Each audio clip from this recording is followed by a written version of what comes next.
mère m'a toujours dit de ne jamais aller dans le sous-sol à minuit. Elle ne m'a jamais expliqué pourquoi. Mais son regard sérieux et la manière dont elle insistait me donnaient des frissons à chaque fois. Évidemment, comme tout enfant curieux, cette interdiction ne faisait qu'attiser ma curiosité. Le sous-sol, sombre et poussiéreux, était un endroit que je ne visitais jamais. Sauf pour aider à ranger des boîtes ou chercher des vieilles affaires. Mais cette nuit-là, alors que l'horloge affichait 23h57, une étrange sensation m'envahit. Je me trouvais dans ma chambre, incapable de dormir, lorsque j'entendis un bruit sourd provenant du sous-sol. Un bruit régulier, comme un martèlement léger. Mon cœur s'accéléra. À 23h59, je me levai, incapable de résister à l'envie de savoir ce qui se passait. Je pris une lampe torche et ouvris doucement la porte du sous-sol.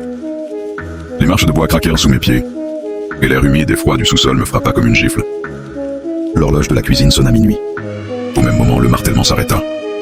Je descendis lentement, la lumière de ma lampe éclairant des ombres inquiétantes sur les murs. Au centre du sous-sol, il y avait une petite fille que je n'avais jamais remarquée auparavant. Elle était enfermée par un cadenas rouillé. Tout semblait calme, mais mon instinct me disait que quelque chose n'allait pas. Et là, juste au moment où je posais ma main sur la rambarde d'escalier, une main me prit mon bras très fort. Une voix douce et grave murmura à mon oreille « Tu veux être enfermé toi aussi ?» Tu n'aurais pas dû venir ici.